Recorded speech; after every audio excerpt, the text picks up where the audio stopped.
Nagising ang batang ito nang walang ideya kung nasaan siya. Tinulak siya ng kanyang kaklase. Nakita ng guro na natutulog siya sa klase. Lahat ng nasa silid ay natawa ng malakas. Siyempre, nahuli na namang natutulog ang klaseng tanga. Lumapit ang guro at tanong kung ganong kaboring ang klase niya. Pero si Blair, hindi makapaniwala sa kanyang nakikita. Sino itong babaeng ito? Nakakainip. Ang mga kurba na ito ay hindi nakakainip. Tingnan mo lang ang geometriyang iyon. Sila ay mga perpektong sphere. Hindi nagustuhan ng guro ang tingin na iyon. Hinila niya siya sa tainga, itinuro ang pisara, at pinilit siyang sagutin ang problema. Ang isipan ng bata ay nananatiling malabo. Salamat sa perpektong geometry na iyon. Kailangan niyang gamitin ang kanyang espesyal na paraan para mapakalma at maibalik ang daloy ng dugo mula doon pababa sa kanyang utak. Sa wakas, nakita ni Blair ang problema. Ay sumang lahat ng numero mula 1 hanggang 100. Tinawag siya ni Professor Brittany na magmadali. Kung natutulog siya, dapat alam niya ang lahat tungkol sa aralin. Tapos, tawanan na naman. Kilalang-kilala si Blair bilang pinakamababa ang ik sa grupo. Pero nang siya ay magpahinga, nagbago ang buong kanyang pag-ugali. Sobrang naging kampante siya na nabilaukan pa ang guro nang isulat niya ang sagot sa pisara. Hindi makapaniwala ang profesor. Hindi siya nagmalaki. Sinabi lang niya na kailangan niyang pumunta sa banyo para ayusin ang isang bagay. Nabigla ang mga kaklase. Possible bang tama talaga yung sagot na yun? Nabigla ang guro ng perpektong kurba. Paano niya nagawa ang kalkulasyong iyon sa isip niya? Sa labas ng silid-aralan, nalalaman natin ang katotohanan. Hindi alam ni Blair kung ano ang nangyayari. Hindi niya katawan ito. Ang tunay niyang pangalan ay Chen Luo, isang kilalang profesor sa matematika sa buong mundo. Isang henyo na naging pinakabatang master kailanman. Hindi niya alam kung paano siya pumanaw. Mas lalo na kung paano siya napunta sa katawan ng isang pangkaraniwang estudyante. Bukod dito, mukhang hindi pa nga nila ginagamit dito ang mga pangunahing formula sa matematika. Ito ba talaga ang mundo niya? Kung hindi, maaring siya na ang pinakamatalinong tao ngayon. Determinado na malaman kung magiging Isaac Newton ba siya ng mundong ito.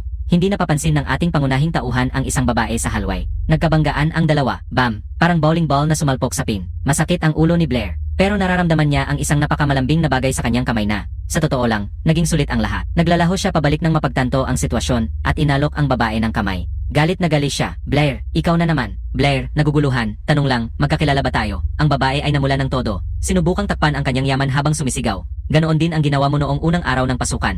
Palagi mong hinahawakan ako at sinusubukang tignan ang palda ko. Siya ay kasing arogante at mapagmataas gaya ng dati. Maraming palalait ang binato niya tungkol sa batang si Blair na nagdulot sa ating pangunahing tauhan ng hiya sa harap ng iba. Sinubukan niyang ipaliwanag, ngunit nakatuon ang babae sa pagtanggal ng kanyang mga alaala. Nagsimula siyang magpatawag ng apoy na mahika. Agad na sinubukan ni Blair ang isang bagong taktika. Kung talagang mahina at kawawa ako, hindi ba takot lang ang pagbugbog sa akin? Hindi nakikinig ang babae. Handa na niyang ay barbekwe ang kanyang mga alaala. Sa kawalan ng ibang magagawa, nagpasya si Blair na maging tapat. Humingi siya ng paumanhin sa magandang babae na may kamanghamanghang hugis. At ako'y naninindigan na hindi ko nakita ang kulay ng kahit anong puting panty. Nahuli ang babae nang hindi handa. Sa totoo lang, nakalma na siya. Pero bago pa siya makapagsalita, nawala na ang salarin. Tumatakbo palayo sa blandi ng pinakamabilis na makakaya niya. Habang tumatakbo, nagsisimula siyang intindihin ang kabaliwan ng mundong ito, kung saan magkasabay na umiiral ang siyensya at mahika. Biglang sumakit ang ulo niya at napaatras siya sa damuhan. Unti-unting nawawala ang kanyang kamalayan, bumibigat ang kanyang katawan, at napapahingal siya sa lupa. Pagkatapos, bumabalik sa kanyang isipan ang mga alaala ng kanyang kabataan,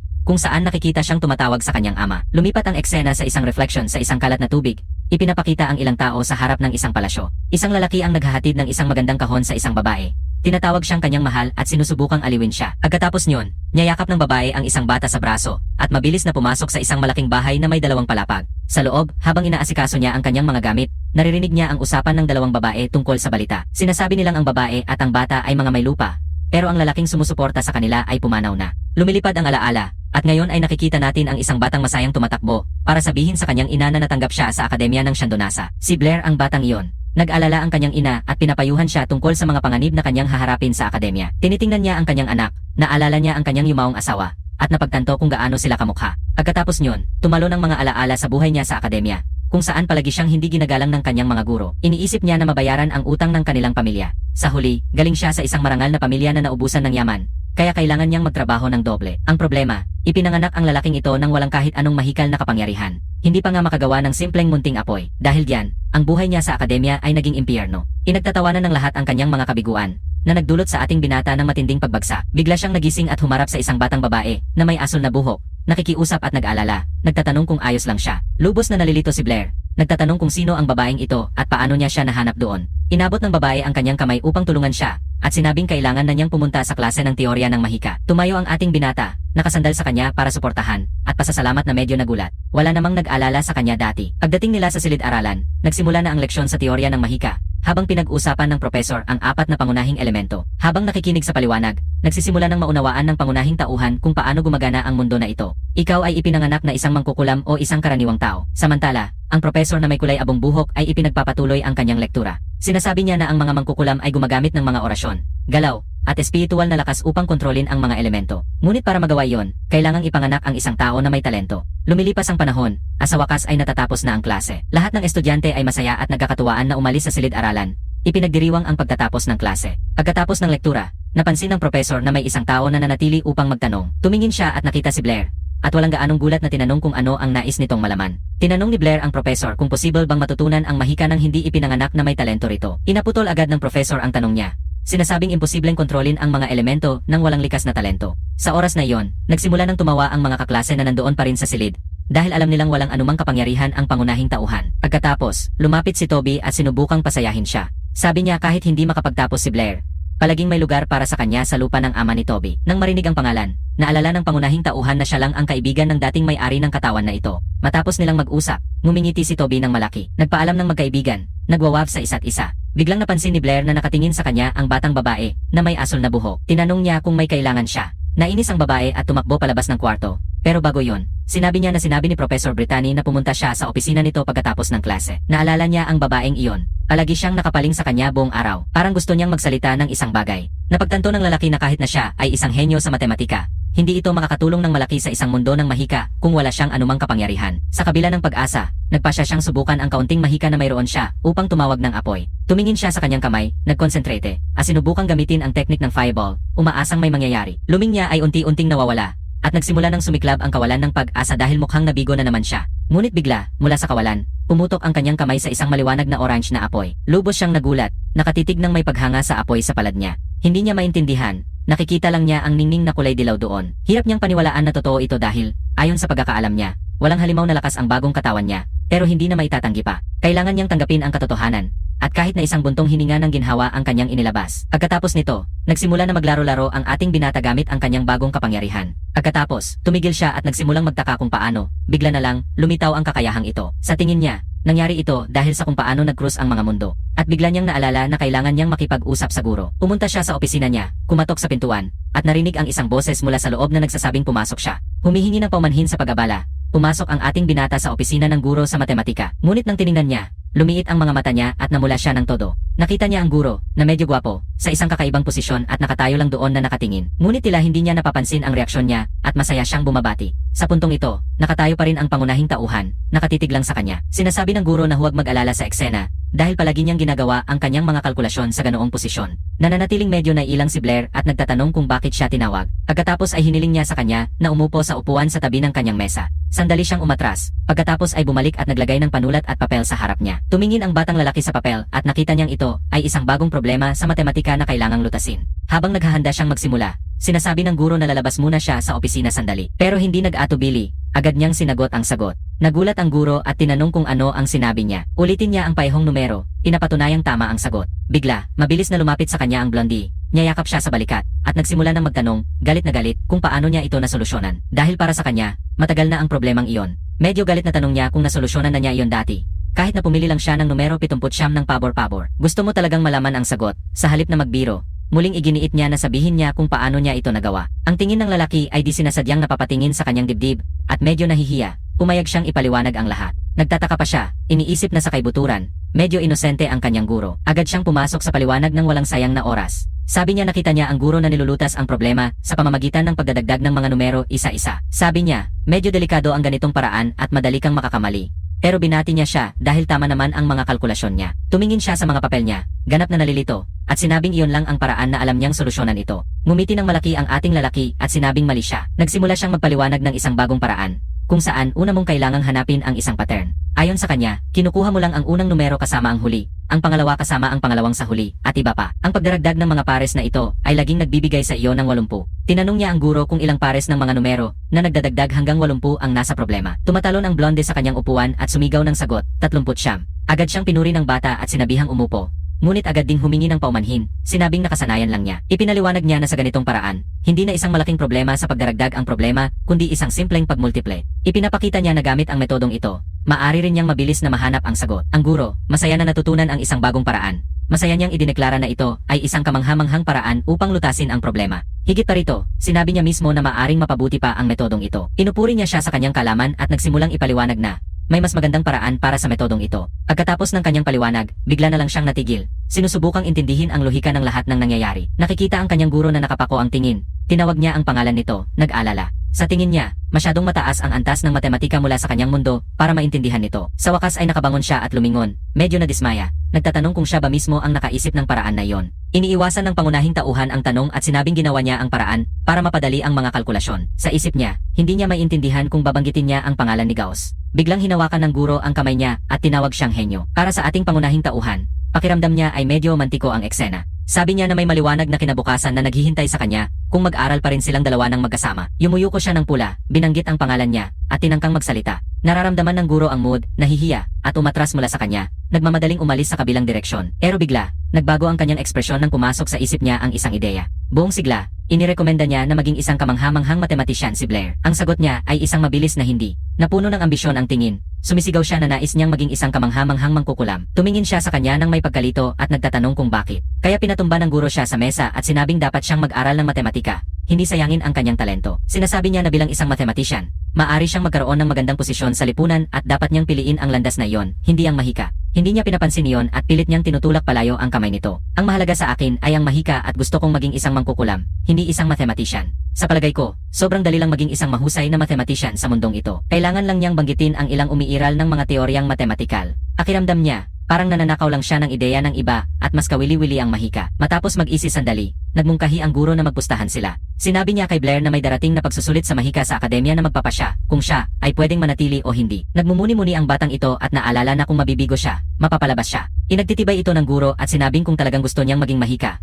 kailangang makapasa siya sa pagsusulit na ito anuman ang mangyari. Nananatili ang katahimikan at tinitigan lang siya ng batang lalaki nang may hindi mababasang ekspresyon. Iniisip ang isang bagay. Pagkatapos ay kinuha ng guro ang isang kalendaryo mula sa mesa at ipinagpatuloy ang pagpapaliwanag tungkol sa taya. Sabi niya na kung makapasa si Blair sa eksamen, titigil na siya sa pagbabantay sa kanya tungkol sa pagiging matematiso. Pero kung bumagsak siya, tutulungan niya itong makakuha ng posisyon bilang teaching assistant para makapag-aral pa rin siya ng matematika sa akademya. Matapos ipaliwanag ang lahat, tinatanong niya kung tatanggapin niya ang paligsahan. Sa kanyang isipan, sigurado siyang hindi makakapasa ang lalaki dahil wala siyang kakayahang mahikha. Nang walang ipinapakitang emosyon ngunit may sobrang kumpiyansang tingin sa mata, tinanggap ng estudyante ang sugal. Sa halway, iniisip ng lalaki kung gaano katigas ng guro at nagrereklamo na palagi siyang binabantayan. Sinimulan niyang i-reply ang naunang eksena sa kanyang isipan. Iniimagine ito ng mas romantiko kaysa sa totoong nangyari. Napapansin ang ganitong klaseng mauruming pag-iisip.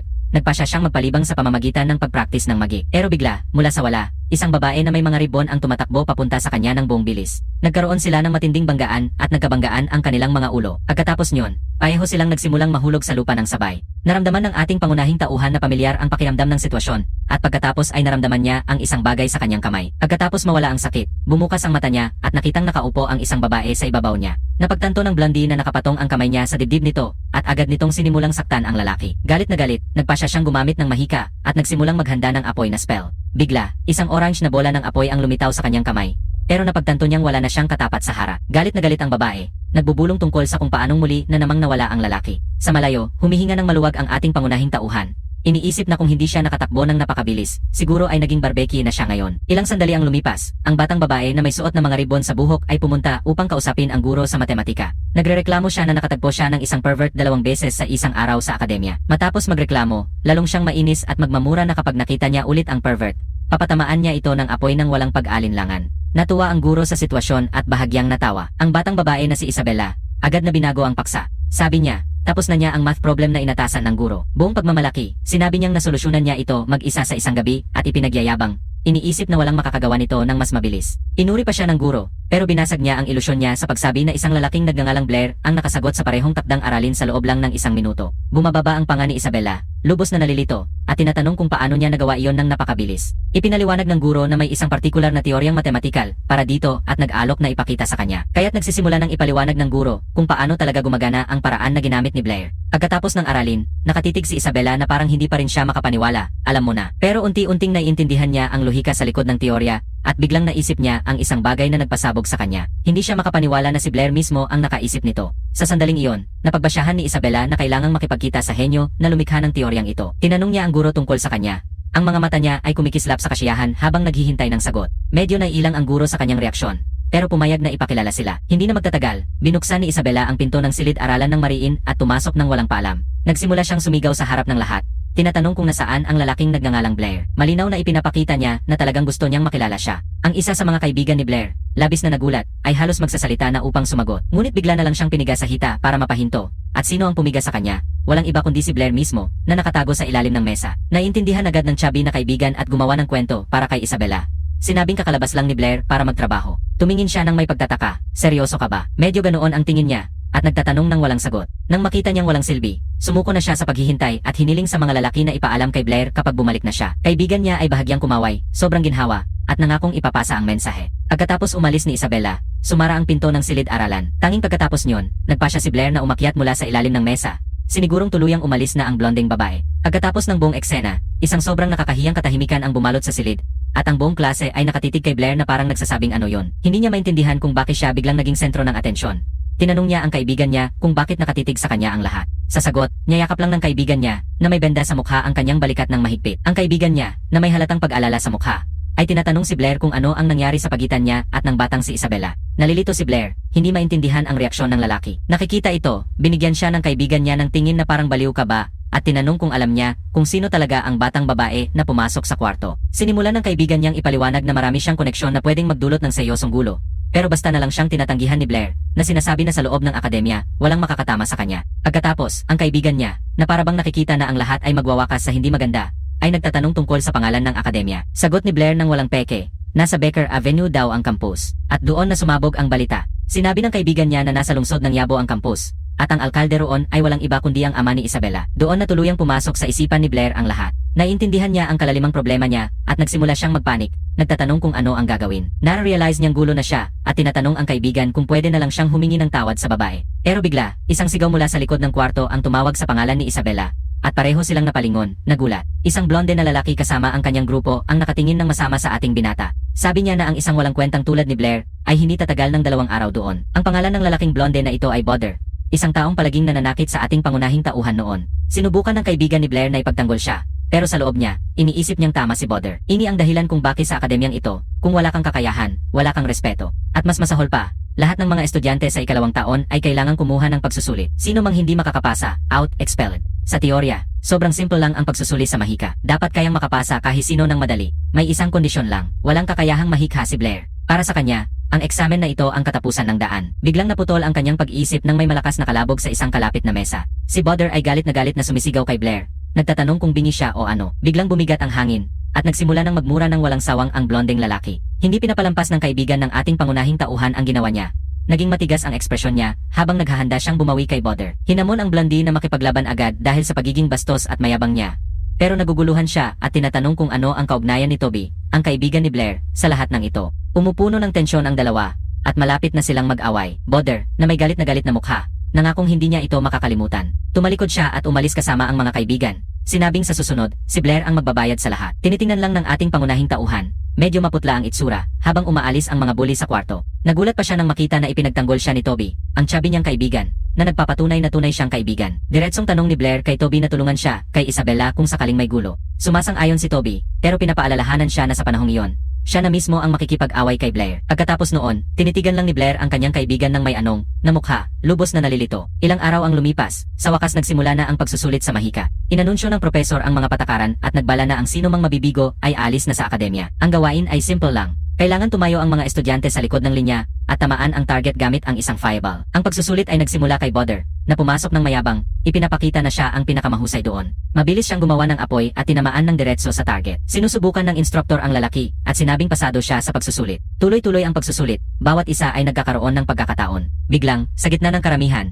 napansin ng mapagmataas na blondie ang ating pangunahing tauhan at ang kanyang kaibigan at nagtawanan siya ng may pagmamayabang. Lumapit siya kay Blair at sinabing may ngisi na parang sinasabi na sulitin niya ang huling sandali niya sa akademya. Galit na galit sa pang-insulto, sinabihan ng matabang na kaibigan ni Blair ang batang blonde na tumahimik. At anong swerte, ang susunod na tatawagin ay walang iba kundi si Toby. Hindi nag-aksaya ng oras, sinimulan na niya ang paghahanda sa spell ng fireball. Bigla siyang naglabas ng maliit na orange na apoy mula sa kanyang kamay. Sinasabi niya ang pangalan ng technique at pinapalipad ang fireball. Lumulipad ito at halos maipasa ang target. Ang instruktor, na walang masyadong kasiyahan, ay nagsabing nakapasa si Toby. Kahit na halos hindi makalusot, sobrang tuwa niya na nakapasa siya. Tumingin naman ang instruktor sa listahan niya para tingnan kung sino na ang susunod. Hahanda na sana niyang tawagan si Blair, Pero naalala niyang wala namang magic power ang bata. Nakikiramay ang instructor sa ating binata. Sinubukang iwasan siyang maihiya sa harap ng lahat. Kaya nagsimula na lang siyang tapusin ang pagsusulit, na parang nakalimutan si Blair. Pero biglang sumigaw ang maputing bully. Sinasabing huwag munang tapusin ng instructor ang pagsusulit. Sinasabi niya na may isang estudyante pang hindi pa kumukuha ng pagsusulit. Itinuturo niya mismo sa ating pangunahing tauhan at malakas na sigaw na siya ay bumagsak na. Nakatayo lang si Blair roon, tahimik at nakatigil, naghihintay kung ano ang gagawin ng guro. Medyo nahihiyang tanong ng guro kung magtetest na ba ang bata. Naririnig ito ng grupo ng mapagmataas na batang blonde at nagsimula silang tumawa ng malakas. Pinagtatawanan si Blair. Habang nagmumurmur ang mga tao tungkol sa pangunahing tauhan, dumaan ang isang guro sa matematika. Sinubukan ng kaibigan ni Blair na pasayahin siya. Nilalagay ang kamay sa kanyang balikat at sinabing huwag na lang pansinin ang mga bastos. Pero bigla, mula sa wala, nagbago ang buong aura ng ating binata. Sa isang kumpiyansang tingin, nagpasya siyang itutuloy pa rin ang pagsusulit. Labis na nagulat ang batang blonde at ang kanyang grupo. Hindi maintindihan kung ano ang sinasabi ni Blair. Mabilis mawala ang gulat at sabay-sabay silang natawa. Pinagtatawanan ang ating pangunahing tauhan at inaasahan na siyang mabibigo na. Ang ingay ay nakakuha ng pansin ng guro sa matematika, na naging mausisa at lumapit upang tingnan ng mas malapitan. Ang guro ng mahika, na naiinis sa ingay, ay sinabihan ang lahat na tumigil na at tinanong si Blair kung sigurado na siyang nais niyang gawin ang pagsusulit. Ang batang ito, na may matibay na determinasyon, ay sinasabi kay Professor Antonio na handa na siya. Ang mga instruktor, na nagsusumika pa ring maging mahinahon, sinasabi sa kanya na huwag mag-alala kung sakaling mabigo siya. Naupo siya sa harap ng target at nagtuon ng pansin. Huminga siya ng malalim, iniisip kung paano magpapasaya sa mga tao. Napakakumpiyansa niya at alam niyang hindi niya kailangan ng mga salitang utos o galaw ng kamay para gawin ang gusto niya. Para lang magpakitang gilas, nagpasya siyang gawin na lang ang mga galaw. Hinahayaan niyang isigaw ang pangalan ng salamangka ng apoy at lahat ay tumingin sa target, humihinga ng malalim. Nagpapanggap ang ating MC na sobrang hirap na hirap siyang magpatawag ng magi. Kahit ang mga tao sa paligid niya ay tinatakpan ang mga mukha nila mula sa usok na nagmumula sa kanya. Sinubukan nilang hindi masunog. Nang magbukas ang lahat ng mata, tinitingnan nila ang mga kamay ni Blair at walang bakas ng mahika. Nakikita ito ng binatilyo at ng mga kaibigan niya at nagsimulang tumawa ng malakas. Akala nilang nagkamali ang ating binata. Pero biglang may lumitaw na apoy sa kanyang kamay at nagsimula ang mga apoy na bilog na kumakalat sa paligid niya. Bumubuo ang isang napakalaking bola ng apoy at diretso itong tinuturo sa target. Kapag tinamaan ng spell ang target, isang napakalaking pagsabog ng apoy ang sumabog. Sobrang nakabibighani ang lahat doon, estudyante man o guro, nakatitig lang sa paghanga, nakabuka ang bibig. Pagkatapos ng fireball, wala nang natira kundi isang bunton ng nagbabagang abo. Sabi ng profesor ng mahika, na labis na nagugulat, napasado si Blair sa pagsusulit. Biglang nagbago ang mukha na maputing buhok at sumigaw siya na imposibleng mangyari iyon dahil kahit siya mismo ay hindi makakakuha ng ganitong resulta. Tanging si Tobe ang tunay na masaya para sa kanyang kaibigan. Tinatanong siya kung bakit niya itinago ang lahat ng talento niya. Biglang tinawag ng professor ang ating MC para makipag-usap. Nasa tabi rin ang guro sa matematika. Labis na nagulat, nagtatanong kung paano nagawa ng bata iyon. Pumunta si Blair sa opisina ng professor ng mahika at nagsimulang magkwento tungkol sa kung paano siya nag-aral araw-araw gamit ang mga libro. At ganito niya nakuha ang kasanayan sa fireball spell. Ipinaliwanag ni Guro Anthony na ang mahika ay regalo mula sa mga Diyos at ang mga taong walang kakayahan ay tinatawag na God-forsaken at inakala nilang isa si Blair sa mga ito. Ngunit ngayon, parang binigyan ng mga Diyos si Blair ng regalong ito. Isang napakabihirang pangyayari. Inupuri niya ang ating MC at hinihikaya siyang magpatuloy sa pag-aaral. Sinasabi na may malaking potensyal siya. Iniisip ng batang lalaki na pagod na siya sa lahat, na sinasabi na lahat ng guro sa akademyang ito ay pilit siyang pinipilit matutunan ang isang bagay. Pagkatapos, bigla niyang nasabi na pinahahalagahan niya ang papuri, pero gusto niyang bumalik sa sarili niyang mundo. Tumingin ang propeso sa kanya ng lubos na naguguluhan at tinanong kung anong mga mundo ang tinutukoy niya. Agad na naisip ng ating MC kung ano ang kanyang nasabi at sinubukang magpanggap na biro lang ito, na sinabing napadulas lang siya nang hindi sinasadyang nagsabi. Pero hindi masyadong naniniwala si Anthony at iniisip na sobrang nagsusumikap lang siya sa pag-aaral. Akala niya na ang tinutukoy ni Blair ay ang mundo mula sa mga alamat ng sagradong maestro. Pagkarinig niya tungkol sa master na ito, sobrang naiintriga ang batang ito sa sinasabi ng professor. Ayon sa alamat, may isang sagradong master na kayang kontrolin ang espasyo at maglakbay sa ibang mga mundo. Pero akala ng lahat ay isang alamat lang ito. Tumingin ang ating pangunahing tauhan sa professor nang may pag-asa at nagsimulang magtanong pa tungkol sa mga alamat na ito. Bigla niyang niyayakap ang matandang lalaki sa balikat at sinabing kailangan niyang maging isang banal na guro. Lumilipas ang ilang panahon at nagsimulang seryosong pag-aralan ni Blair ang kasaysayan ng mundong ito. Nag-iistay siya hanggang gabi sa aklatan. Inuubos ang lahat ng enerhiya habang binabasa ang maraming libro. Mula sa mga impormasyon sa mga libro, nadiskubre niya na may iba't ibang antas ng kapangyarihan para sa mga mangkukulam sa mundong ito. Sa kabuuan, may 7 iba't ibang antas. Ang mga banal na master ay tanging nabanggit lamang sa mga mito at alamat. Ang kanilang mga kakayahang mahika ay tanging inilalarawan sa mga sinaunang teksto. Maraming lumangaklat ang nagsasabing ang mga banal na maestro ay may mahika sa kalawakan at kaya nilang durugin ang espasyo para makalipat sa pagitan ng mga mundo. Ngayon, iniisip ng mga tao na isa lang itong alamat at hindi totoo ang ibang mundo. Pero nananatili pa rin ang pag-asa ng ating pangunahing tauhan na ito ang kanyang Taiket Pawi. Ang problema, hindi naniniwala si Professor Antonio sa kahit ano niyan. Kaya hindi siya makakakuha ng maraming impormasyon mula sa kanya. Bigla, nilapitan ni ang administrator ng aklatan si Blair at tinanong kung kumusta na siya sa kanyang pag-aaral. Nerbyon si Blair nang sabihin sa kanya ng administrator na tumigil muna sa pagbabasa at tumulong naman sa trabaho sa aklatan. Walang magawa, pumayag ang bata na magpahinga muna sa mga libro. Pagkatapos ng kanyang shift, pagod na siya dahil hindi niya akalain na ganito kahirap magtrabaho sa library. Pagkatapos ng shift, oras na para pumasok sa klase. Pagpasok ng ating pangunahing tauhan sa kwarto,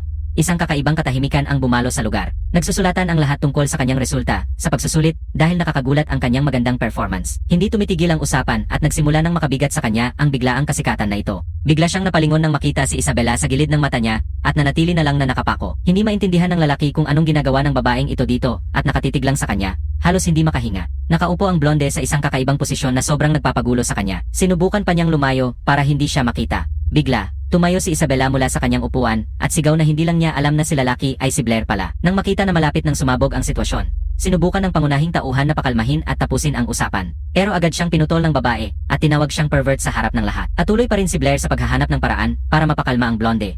Ngunit nakikita niya ang apoy na nagsisimula umusbong sa paligid niya. Inipili niya ang buong lakas niya sa kanyang mga kamay. Naghahanda ng isang spell ng apoy. Hindi alam ang gagawin, ang natatakot na bata ay tanging napapailing at tinatakpan ang mukha niya ng kamay. Pero wala siyang nararamdaman. Nagulat siya nang buksan ang mga mata niya upang alamin kung bakit hindi siya tinamaan ng atake. Nasa harap niya ang guro sa matematika, na huminto sa walang malay na estudyante. Ang guro, na may tampong tingin, ay nagtatanong kay Isabela kung bakit siya gumagamit ng mahika sa loob ng silid-aralan. At ang anak ng alkalde ay nagtangkang ipaliwanag ang sarili.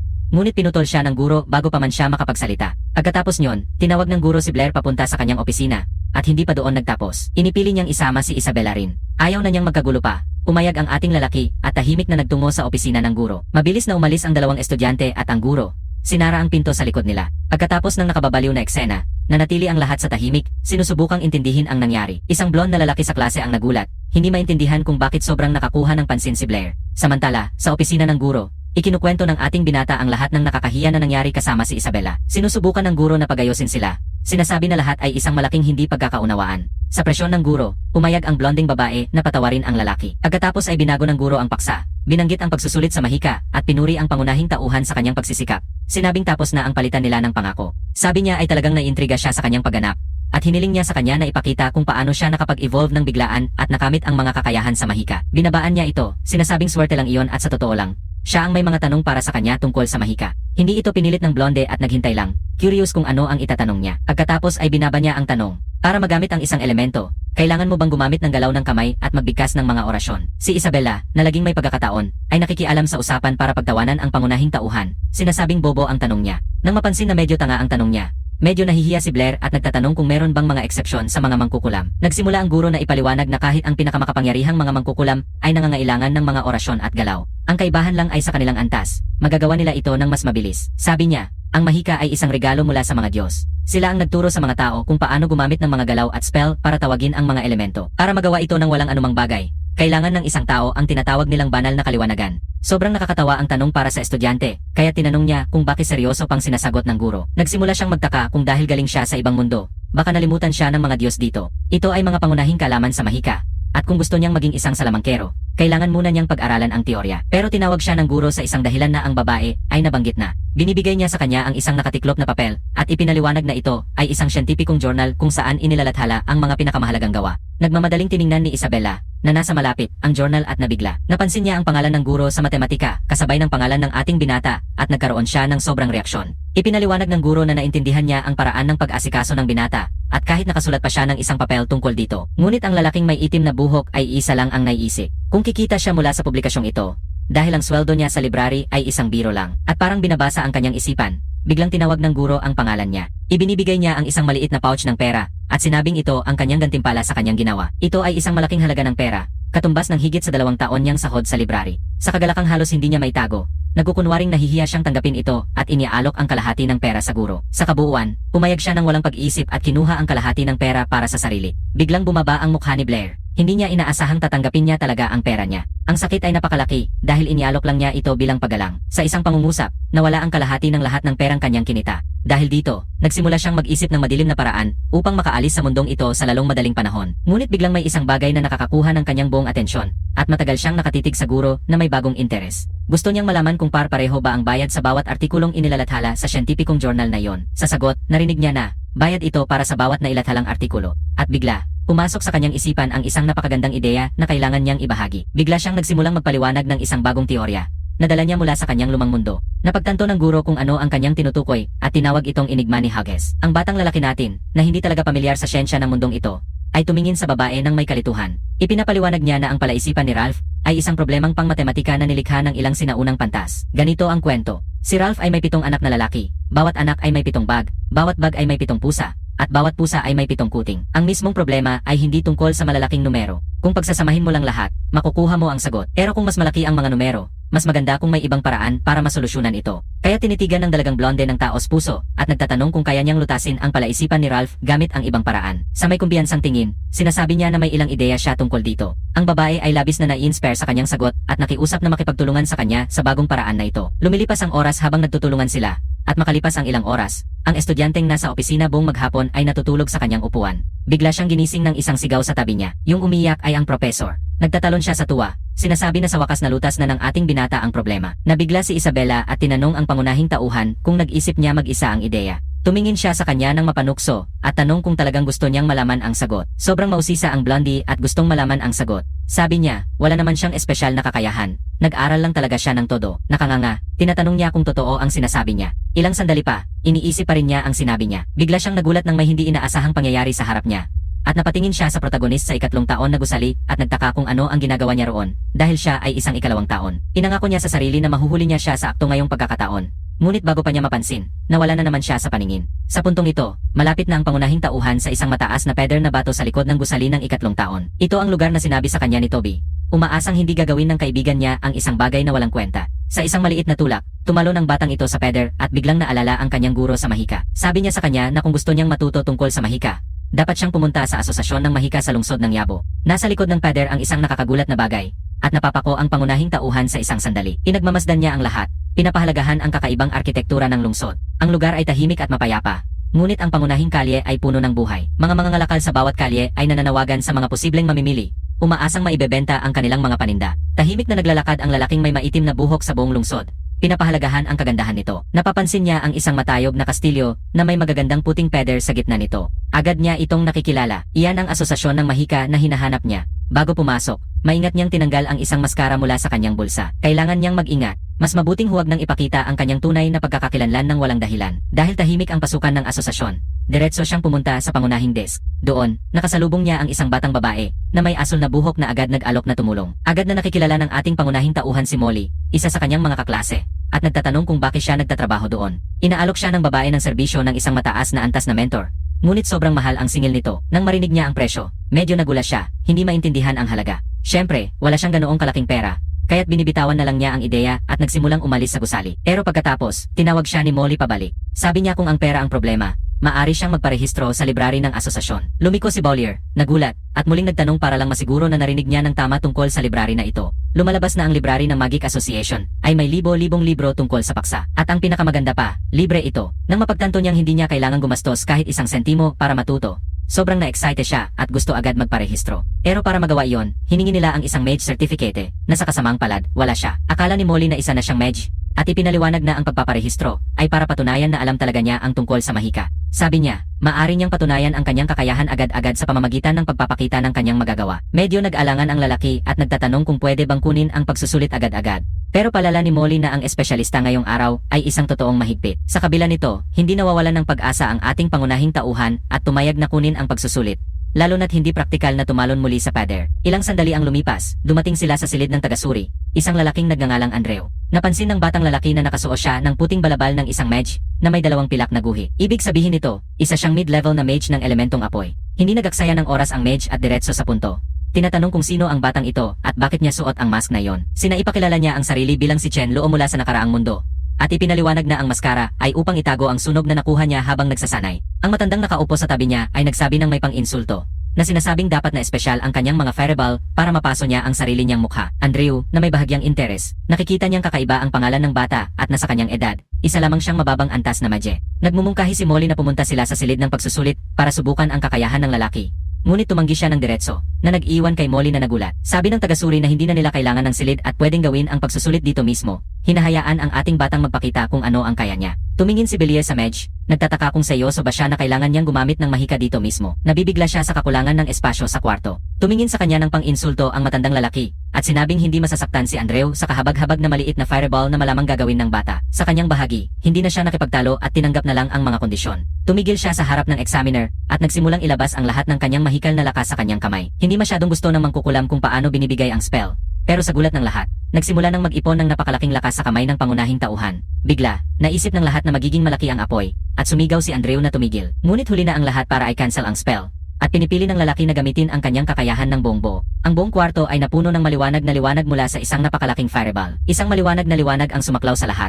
At ang fireball ay diretso sa examiner. Hindi inaasahan ng lalaki ang ganitong lakas at nagtatangkang magtago sa likod ng pinto. Bigla, mula sa kawalan, isang napakalakas na pagsabog ang sumabog sa loob ng maliit na kwartong iyon. Pagkatapos ng pagsabog, tahimik na, puno ng alikabok at usok sa lahat ng paligid. Yung batang babae na nanonood ay humihinga ng usok at nagsimulang ubo ng walang tigil. Sinubukan niyang magpakatatag upang malaman kung ano ang nangyari sa huli ng pagsusulit. Sa itim na usok, nakikita niya ang isang matandang lalaki na umuubo, na parang nakapagkas ng isang uri ng spell. Sa lugar kung saan nakatayo ang tagasuri, ngayon ay isang malaking asol na shield ang nagsisilbing proteksyon sa kanya. Samantala, nakahiga si Andreu sa sahig na puno ng alikabok. Sinusubukang alamin kung ano ang nangyari. Kaya, ang matandang may puting buhok ang nakapaglagay ng shield sa oras at nailigtas ang kalbo na medye. At tuloy niyang hawak ang barrier na may seyosong mukha. Sinusubukang tumingin sa usok. Sobrang gulat ng examiner na hindi na ito kumikilos. At kailangang ay sheke ng mas matandang mage ang balikat niya para mapansin. Tumingin lang ang babae sa buong eksena, tuluyang nabigla. Agad na humingi ng paumanhin ang ating binata sa mga mangkukulam ng mapagtanto ang kalituhan. Ipinaliwanag niya na akala niya handa ang lahat sa kanyang spell.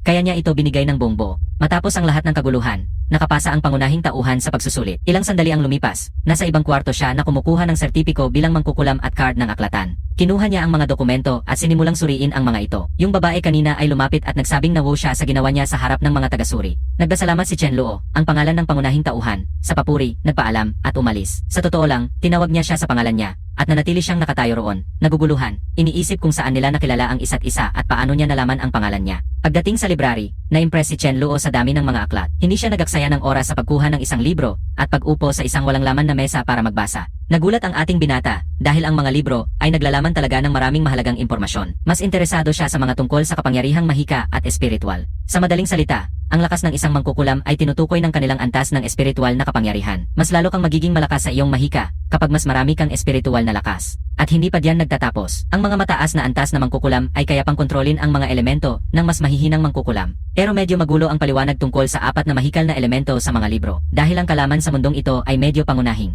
Akala ng mga mages dito na ang apat na elementong ito ang pundasyon ng lahat. Hindi lang ang mahika, kundi ang buong mundo. Para sa kanila, ang lahat ng ibang elemento ay kombinasyon lamang ng mga pangunahing ito. Sa pananaw ng makabagong siyensya, sobrang luma na nitong ideya na ito. Alam ng kahit sinong estudyante na ang mateya ay binubuo ng iba't ibang elemento mula sa periodic table, hindi lang apat. Ngunit dahil totoo ang mahika at mga mahikal na elemento sa mundong ito, hindi niya mahanap ang siyentipikong paliwanag dito. Bigla na lang, may pumapasok na ideya sa kanyang isipan. Paano kung posible ang makipag-ugnayan sa mga mahikal na elemento sa ibang paraan? Nalimutan sa mga iniisip na ito, bigla siyang tumalon mula sa kanyang upuan, nagpasindak sa lahat sa library. Kung tama ang kanyang teorya, maaring makalikha siya ng isang ganap na bagong uri ng mahika. Bigla siyang pumulot ng mga papel na nasa mesa. Walang pag-atubili, kinuha ng batang ito ang kanyang mga gamit at tumakbo palabas ng aklatan. Kailangan niyang subukan ang kakaibang ideyang ito at direktang pumunta sa asosasyon ng mahika. Pagdating niya sa asosasyon, hingal na hingal siyang tumakbo sa isang pasilyo at nakilala siya ng mga nag-asikaso ng kanyang pagsusulit. Nakaupo roon ang isang tagasuri at isang mas matandang lalaki na parang nasa shock pa rin sa nakita nila kanina. Upang makatulong sa pagset ng eksena, may isang batang babae na may asul na buhok na naghahain sa kanila ng saa. Binanggit ni Andreu na napakababa ng espiritual na lakas ni Chen Luo. Pero kahit ganito, nakagawa siya ng malaking at sobrang makapangyarihang bola ng apoy. At ang pinakakakaibang bahagi ay hindi pa nga makontrol ng matandang lalaki ang elementong nilikha ng bata. Sa tingin ng mago na nakasuot ng gray na damit na may lihim ang bata na hindi nila alam. Apalubog na ang dilim, kaya nagpa siya ang pangunahing tauhan na umalis sa lungsod at bumalik sa akademya. Sa daan, tumalon lang siya over sa mataas na pader na parang walang nangyari. At maingat siyang landing sa kabilang side, nakatayo, nang hindi nagkakalat ng kahit isang pulbos ng alikabo. Ayaw ng ating batang lalaki na mag-aksaya ng oras, at nagpasya siyang subukan gawin ang bagong mahika sa mismong oras na yon. Maraming ideya ang pumasok sa kanyang isipan, at nagsusumikap siyang mag-concentrate at makalikha ng ibang bagay. Huminga siya ng malalim at biglang nakaramdam ng kakaibang enerhiya. Isang maputlang daloy na hindi niya kilala ang nagsisimula umikot-ikot sa paligid niya. Napagtanto niya na ang enerhiyang ito ay nagmumula sa kanyang sariling katawan at kaya niyang kontrolin ito. Sinusubukan niyang ituro ang daloy ng chi upang makalikha ng ikalawang elemento. Isang bola ng mahika ang nabuo sa kanyang kamay at ito ay naging oxygen. Pero hindi siya sigurado kung tunay na purong oxygen ito. Wala siyang paraan para malaman basta tingnan lang. Kaya pinagsasama ni Blair ang oxygen na ginawa niya sa kanyang kamay. Pinapakat ito at pinapalinaw. Sa tingin niya, kung totoong oxygen ito, kailangan lang niyang sunugin ito para makasiguro. Pero sa unang subok, nabigo siya. Nagdagdag siya ng apoy at isang munting usok lang ang lumabas mula sa kanyang kamay. Nang walang pagsuko, muling sinubukan niya ang kakaibang eksperimento. Muling nilikha niya ang oxygen sa kanyang kamay. Iniga ito ng mahigpit at sinindihan iyon. Biglang sumabog ang isang napakalakas na pagsabog sa paligid niya. Ang shockwave ay sobrang lakas na basag ang mga bintana ng mga kalapit na gusali. Para kang binigyan ng ideya. Kahit ang baso na nakahiga lang sa mesa ng guro sa math ay nagsimulang mag-crack sa buong paligid. Naririnig ng guro ang malakas na ingay mula sa kalsada at itinitigil ang ginagawa niya para tingnan kung ano ang nangyari. Sa pamamagitan ng bintana, na ngayon ay ganap ng basag dahil sa shockwave, nakikita niya ang pagsabog na nangyari malapit sa gusali. Sa gitna ng isang piraso ng damo, maraming sparks at ulap ng usok ang umaangat. Nasa gitna ng gulo ang batang ito. Sinusubukang huminga sa makapal na usok na nabuo sa paligid niya. Nagsimula ng ihipin ng hangin ang lahat sa kakaibang paraan. Sa totoo lang, sobrang swerte niya na nakapag-react agad siya. Bigla na lang napuno ng pawis ang mukha niya, at may halong takot na tunay. Tumingin siya sa gilid, sinusubukang alamin kung gaano kalaki ang naging pinsala ng pagsabog. Mukhang mas malakas ang oxygen kaysa sa inakalang ng ating pangunahing tauhan. Biglang narinig niya ang isang boses na sumisigaw mula sa malayo. Nagtatanong kung ano ang nangyari. Lumingon ang ating binata at nakita ang isang lalaking tumatakbo papunta sa kanya. Hindi niya inaasahang ganun kalakas ang ingay. Inili ng pangunahing tauhan na umiwas na bago pa siya mapahamak.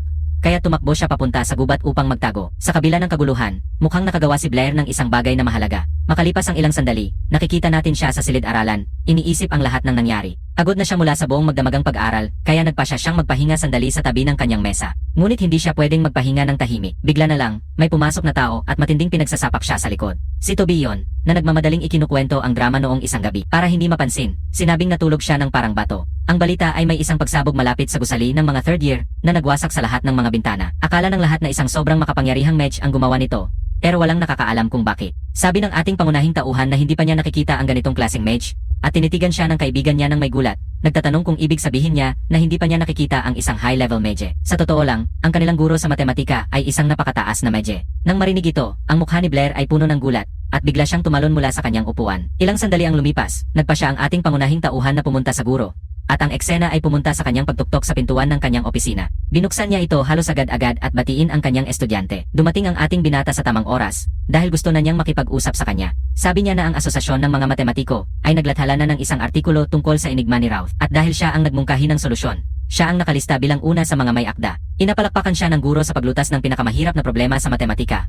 Ngunit binabaliwala yon. Sinasabi niya na nandito siya upang pag-usapan ang iba. Sa gulat ng guro na blonde, sinabi niya na gusto niyang mag-aral ng matematika kasama siya at humingi ng tulong nito. Pagkatapos marinig ito, tanging nakatitig lang siya sa kanya, lubos na nalilito. Gusto ng lalaki maging isang mangkukulam. Pero bigla niyang naisip na sobrang gusto rin niya ang matematika at ayaw niyang magsisi sa huli. Sabi pa niya na pakiramdam niya ay dapat siyang naging isang kamanghamanghang matematikong tao sa nakaraang buhay niya. Hinawakan ng guro ang kanyang kamay, tinawag siya sa kanyang pangalan. Hindi na niya mapigilan ang sarili at ipinatong ang kanyang kamay sa kanyang dibdib.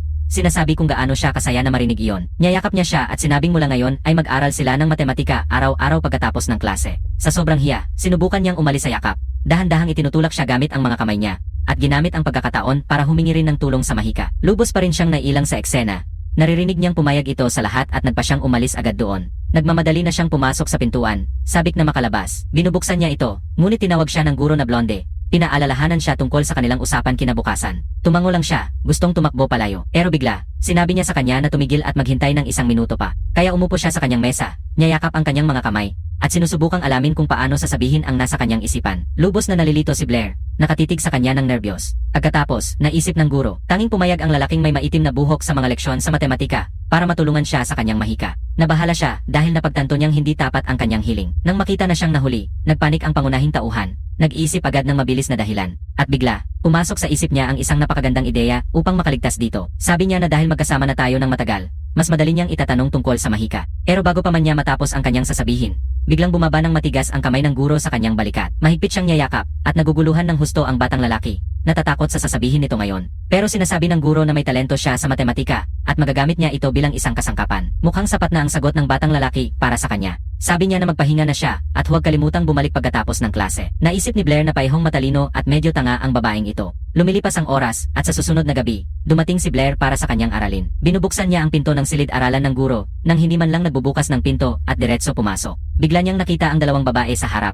Nakaupo sa mesa at nag-uusap. Isa sa kanila, si Isabella, halatang hindi masaya na nandito siya. Marahil dahil gusto niyang makipag-usap ng mag-isa sa guro. Hindi nag-aksaya ng oras, diretsong tinanong kung anong ginagawa niya dito. Pagkatapos, humingi ng paumanhin ang guro kay Isabela at ipinaliwanag na nakalimutan niyang sabihin ito sa kanya. Pero mula ngayon, sasamahan na rin si Blair sa klase niya. Tinanong ng guro si Isabela na alagaan ang bagong lalaki. Pero sa itsura niya, ayaw na ayaw niya talaga niyan. Tinawag naman ng blonde ang pangunahing tauhan para umupo sa tabi ng isa pang estudyante at sinabing may inihanda siyang problema para sa kanya. Ang tanong ay ito, isang bato ang ibinaba sa isang balon. Ilang sandali pa, isang bato na double ang timbang ang ibinaba rin. Ang tanong, kailan makakabawi ang ikalawang bato sa una? Nagsimula ng sumagot si Isabela. Sinasabing kailangan nilang malaman ang oras sa pagitan ng dalawang pagbagsak. Pero bago pa siya makapagsalita ng tuluyan, pinutol siya ni Blair. Ang batang lalaki, nang walang pag-atubili, sinabing hindi kailanman maunahan ng pangalawang bato ang una. Ipinaliwanag niya na kung hindi isasali ang resistensya ng hangin, hindi maunahan ng mabigat na bato ang mas magaan. Ang sagot niya ay labis na nakakainis sa blonding babae na nakaupo sa tabi niya. Inaakusahan niya ito na hindi man lang alam ang mga pangunahing kaalaman. Ayon sa kanya, alam na ng lahat na ang bilis ng pagbagsak ng isang bagay ay nakadepende sa timbang nito. Mas mabigat, mas mabilis itong bumaba. Sinasabi niya na ito ang natuklasan ng sinaunang mambabatas. At kahit ang isang bata ay alam ito. Pero hindi ito tinatanggap ng ating pangunahing tauhan. Ang itsura ng mukha niya ay nagpapakita na medyo mainis din siya. Sabi niya na hindi dahil sinabi ng ilang sinaunang mambabasa na totoo na ito. At tinanong niya kung nakita na ba niya talaga itong nangyayari sa totoong buhay. Nagalit ang maputi dahil tinangka nitong questionin ang karunungan ng mga sinaunang mambabasa. Nagmumukhang seryoso ang kanilang usapan dahil ayaw magpaatras ng bawat isa. Kaya sinabihan ng ating pangunahing tauhan na kailangang maging eksakto ang siyensya. At kung hindi mapapatunayan ang katotohanan, hindi ito tunay na katotohanan. May isang estudyante na nagmungkahi ng sugal, pero tumanggi ang lalaki. Itinatahimik ng guro ang sitwasyon para hindi magsimula ng away ang lahat. Pero bigla, naglagay ng taya ang anak ng alkalde ng 10 gintong barya. Agad siyang pumayag dito. Napailing na lang ang guro dahil hindi niya mapigilan ang lalaking itim ang buhok. Pagkatapos ng ilang sandali, nakahanap sila ng lugar para gawin ang eksperimento. Sinubukan niya ulit, sinasabing ang isang bato ay double ang laki ng isa pa at kailangan na lang nilang itigil ang pagtatalo. Pero nananatili siyang matatag. Sa huli, hindi siya papayag na palampasin ang madaling pera. Wala namang naniniwala na mananalo siya. Dahil lahat ay naniniwala sa mga sinaunang mambabalay. Sinasabi pa nga ng blonde na magkaiba ang pagiging kumpiyansa at sobrang yabang. Pagkatapos nyon, may mga puting plataporma ng hangin na lumitaw sa ere. Itinutulak siya ng isang bughaw na hangin at nagsimula siyang lumutang pataas, palayo at palayo, mas mabilis at mas mataas. Ang batang lalaki natin, na hindi pa nakakita ng mahika ng paglipad dati, ay nakatitig lang sa eksena. Nasa ibaba siya kasama si Isabela. Pinapanood lang ang guro na umaakyat hanggang tuktok ng tore ng orasan. Doon, itinaas niya ang paihong kamay. Hawak ang isang malaking bato at isang maliit na bato. Sinasabi na ng anak ng mayor na panalo na ito, at tiyak na matatalo siya. Para masiguro na patas ang pagsusulit, inilalagay ng guro ang paihong bato sa paihong taas. At pagkatapos, hinahayaan niya itong bumaba. Ang mga bato ay bumabagsak ng libre, at sa isang sandali, parang nasa magkaibang taas sila. Palapit ng palapit sila sa lupa, mabilis ang takbo. Pero biglang, sabay na tinamaan ng paihong bato ang damuhan. Napalunok ang maputing babae, hindi makapaniwala sa kanyang nakikita. Yung lalaki, sa kabilang banda, ngumiti lang ng bahagya dahil alam na niya ang magiging resulta. Yung guro, mula sa taas, may nakangiting mukha rin na parabang hindi alam kung ano ang nangyari. Muling ginamit niya ang spell at dahan-dahang bumaba upang mas malapitan. Nandito pa rin ang dalawang bato, nakaupo sa damo, habang nakatayo lang ang tatlo, nag-iisip kung ano ang nangyari. Sa wakas, naiintindihan na ni Isabela at ang mukha niya ay puno ng kalituhan. Hindi makapaniwala ang dalawang babae kung paano nangyari iyon. Para sa kanila, hindi maaaring nagsinungaling ang mga sinaunang pantas. Naiiwan ang guro na nagtatanong kung paano nalaman ng kanyang estudyante na mali ang batas ng pagbagsak ng mga katawan. Pagkatapos ay ipinaliwanag niya na nabasa niya ito sa isang aklat. Ngunit nang subukan niya ito gamit ang dalawang bato, nakita niya na iba ang realidad sa nakasulat. Nakakabaliw na isipin na maraming iskolar ang hindi man lang sinubukang alamin kung totoo nga ang mga katotohanang alam nila. Hinawakan siya ng blonde sa balikat at sinabi na napakahalaga nitong batas para sa kanilang mundo. At malapit nang lumabas sa mga libro ang isang bagong batas na may pangalan ni Blair. Hindi masyadong masaya ang lalaki sa lahat ng kasikatan na natatanggap niya. Lalo na't hindi siya nag-iisa sa paggawa ng eksperimento. Sinubukan ng profesor na ayusin ang usapan. Sinabing siya lang ang may karapatang tumanggap ng papuri at na maliit lang ang naging bahagi niya. Pero kung gusto niya, maaari nilang pag-igihin ang batas na ito kasama si Isabela at sobrang na-excite ang babae sa ideya. Sa sagot ng ating pangunahing tauhan na tiyak na kakailanganin niya ang tulong nito para tapusin ang batas at iniimbitahan siyang sumali. Bigla, nawawala ang lahat ng hiya sa mukha niya. At tinitingnan niya ang lalaki, nagulat. Nagsisimula ng mag-isip ng mabilis ang kanyang isipan. Iniisip ng mabuti ang kanyang alok. Naisip din niya ang mga headline sa dyaryo, na nag-anunsyo na dalawang henyo ang lumitaw sa akademya at nagtutulungan sa isang bagong batas. Umiinit ang kanyang mukha muli sa pag-iisip na maaring makatrabaho niya ang lalaki. Nagbasya ang babae na huwag ipakita ang kanyang nararamdaman, at sinubukan niyang magpanggap na kalmado, tahimik na pumayag. Nalimutan ng blonde ang sarili habang iniisip na kailangan nilang magtrabaho mag-isa. At naisip niya ang mga posibleng pangalan para sa bagong batas. Iniisip kung paano magiging magkatabi ang kanilang mga pangalan sa titulo na muling nagpapapula sa kanyang mukha. Bigla siyang nag-alok na tutulungan ang ating pangunahing tauhan kapag may manaki sa kanya sa akademya. Habang iniisip kung gaano siya katalino at gwapo, biglang inabot ng lalaki ang kamay niya. at agad na naisip ng babae na gusto niyang makipagkamay. Napaisip si Isabela kung ano ang gusto niya sa kanyang kamay. At ang sagot niya ay humihingi siya ng 10 gintong barya. Malinaw na may ibang ibig sabihin ang ating pangunahing tauhan sa gesture na iyon. At nagsimula ng kumikislap ang kanyang mga mata sa pag-iisip tungkol sa perang kanyang makukuha. Nasisisi ang babae sa maling akala at umatras mula sa kanya, medyo nakasimangot. Sa huli, natanggap ng ating pangunahing tauhan ang ipinangakong bayad mula sa sugal at sinimulang bilangin ang mga gintong barya. Natuwa siya sa panalo ng 10 gintong barya sa isang hamon at sa isang araw lang ay yumaman na. Naisip ni Isabela na mas interesado ang lalaki sa pera kaysa sa kasikatan. Pero pakiramdam niya hindi pa yon ang buong kwento. Naging mapag-isip ang ating pangunahing tauhan pagkatapos ng kanyang mga salita. At nanahimik muna siya sandali. Ang babae, na may tunay na kuryosidad, ay nagpasya na itanong sa kanya kung ano talaga ang gusto niya. Ang tanong na ito ay nagulat sa lalaki. Dahil hanggang ngayon, hindi pa niya talaga naisip ito ng mabuti. Inaalala niya ang lahat ng nagawa niya sa mundong ito. At biglang may naisip. Nagsilipasan ng mga alaala ng kanyang nakaraang buhay. Tungkol sa pagiging guro niya noon. Naalala niya ang kanyang mga estudyante, ang kanyang trabaho, at ang kanyang mga kaibigan, na iniwan niya sa isang mundong matagal nang nawala. Pagkatapos sumisid sa mga alaalang ito, sa wakas ay nakahanap siya ng sagot na sasagot sa tanong ng babae. Pero ang gusto niya, mukhang hindi niya basta-basta pwedeng sabihin sa iba. Kaya tinatanggihan niya na siya ay nasa ganyang kalagayan para lang sa pera upang makapagbagong buhay. Sa peke niyang ngiti, alam niya kay Isabela at sa professor. Hindi niya nakuha ang sagot na inaasahan niya.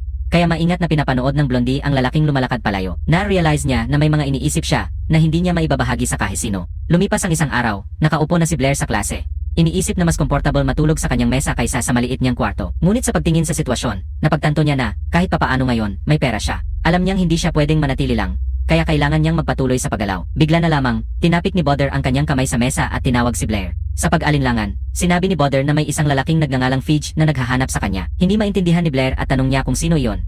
Dahil hindi niya pa naririnig ang pangalan na iyon kailanman. Hindi nagustuhan ni Boder ang sagot na iyon, nagalit siya, at nyakap niya ang ating binata sa hoodie. Pero bigla, may isang boses na nagsasabi sa lalaki na pakawalan si Blair agad. At sa malapit, may isang lalaking blonde na lumalabas, nakaayos ng maayos at inaayos ang kanyang dasi. Lumabas na siya ang Fidge, ang malaking tao na naghahanap sa ating pangunahing tauhan, at hindi siya nag-isa. Dalawa pa ang kasama niyang seyosong mga lalaki. Nakatitig kay Blair na parabang sinisikap nilang sunugin siya ng tingin. Tinitingnan ni Fidge si Blair nang may pang-insulto. Samantala, ang ating binata ay curious lang, dahil hindi pa niya nakikita ang lalaking ito noon. Pagkatapos, tumingin ang blondeng nakasuot ng asul na dami sa ating pangunahing tauhan at tinanong kung Blair ang pangalan niya. Sinusukat niya si Blair mula ulo hanggang paa at bahagyang tumawa ng mapanuyang nakatayo mismo sa harap niya. Doon na pumasok sa isipan ng ating pangunahing tauhan. Nakatitig siya ng seryoso at sinabing pakawalan siya. Ipinakilala ang sarili at nagtatanong kung ano ang nangyayari. Inagsasalitang mapagmataas na blonde ay nagbababala kay Blair na umiwas kay Isabela. Sa kanyang isipan, hindi nararapat na malapit si Blair sa isang katulad niya. Matapos iparating ang kanyang mensahe, sinabihan ni Fidge ang kanyang grupo na umalis at lahat sila ay umalis na.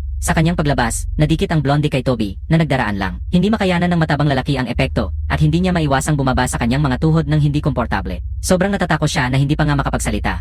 Tahimik lang na naghihintay na umalis ang grupo ng mga bully. Medyo awkward na nilapitan ni Toby ang ating pangunahing tauhan at tinanong kung ayos lang siya. Sabi ni Blair ay ayos lang siya, na gusto lang makipag-usap ng mga lalaki. Pero sobrang nagulat si Toby nang biglang lumapit si Fidge kay Blair at hindi maintindihan kung bakit. Pagkatapos, ipinaliwanag ni Toby ang sitwasyon. Yung lalaking blonde ay si Fidge, ang pangulo ng klase, at takot na takot ang lahat sa kanya sa paralan. Galing siya sa kilalang pamilya Howard at anak siya ng isang viscount. At mas lalo pang lumala ang sitwasyon. Ang tatay niya ay isang malaking tao sa isang lihim na samahan. At maraming guro dito ay mga kasapi rin. Sinusubukan ni Toby na ayusin ang sitwasyon. Sinasabi na naiintindihan niya kung bakit naakit si Blair sa ganda ni Isabela. Pero pinapayuhan niya ang kaibigan na huwag balewalain ang babala ni Fidge. Dahil dito, nailang at nahihiya ang ating binata dahil hindi yon ang nasa isip niya. Lumilipas ang oras at di nagtagal. Tanghali na nang matapos ang mga klase. Naupo na si Blair kasama si Isabela. Pero nakatuon ang isip niya sa tamang paggamit ng kanyang bagong oxygen technique. Ang malaking bentahe ay hindi niya na kailangang gumamit ng mahika o mga senyas ng kamay. Pero ang problema, hindi pa rin niya alam kung paano gamitin ang dalawang elemento ng sabay. Inilayo siya ni Isabela mula sa kanyang pag-iisip.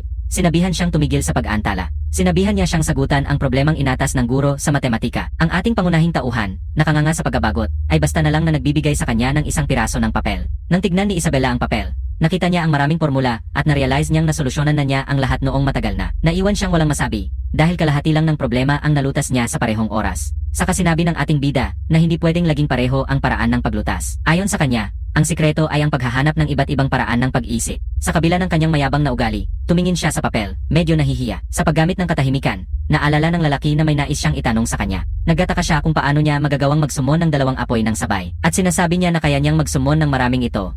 Nagulat ang pangunahing tauhan at nakatitig lang siya sa kanya, naguguluhan. Maputi na napagtanto na kaya lang niyang maglunsad ng isang apoy na bola sa isang pagkakataon, at pinagtatawanan siya. Ipinaliwanag niya na nakabasa siya ng maraming libro tungkol sa mahika.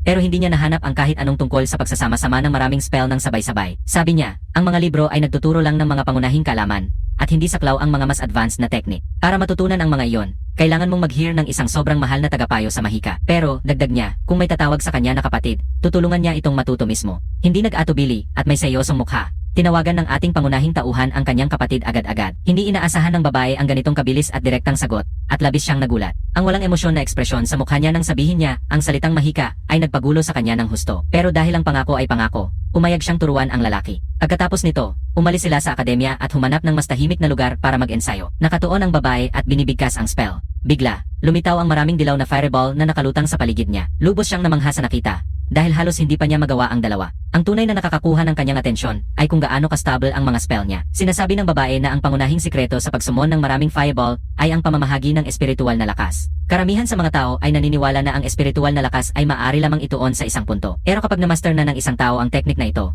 maaari nilang hatiin ang kanilang lakas sa iba't ibang punto. Bawat bahagi ng lakas na ito ay kayang magsumon ng isang spell. At ganito mo magagawang magsumon ng maraming fireball. Tinanong ng pangunahing tauhan kung posible bang magsumon ng iba't ibang spell gamit ang bawat bahagi ng kapangyarihan, at masaya niyang sinang-ayunan. Habang nag-uusap sila, may lalaking may gintong buhok na nakatingin sa kanila mula sa malayo. Ang pangalan niya ay Butter, at iniisip niya na may something sila. Sa tabi niya, may iba pang nakahawak sa pader ng may sobrang galit na nagsisimula ng mabasag. Nakita rin ng boss na nasa malapit ang eksena at nag-alala. Nangako siya sa sarili na magbabayad ng malaki ang pangunahing tauhan para dito. Sa mismong sandaling iyon, nagsasan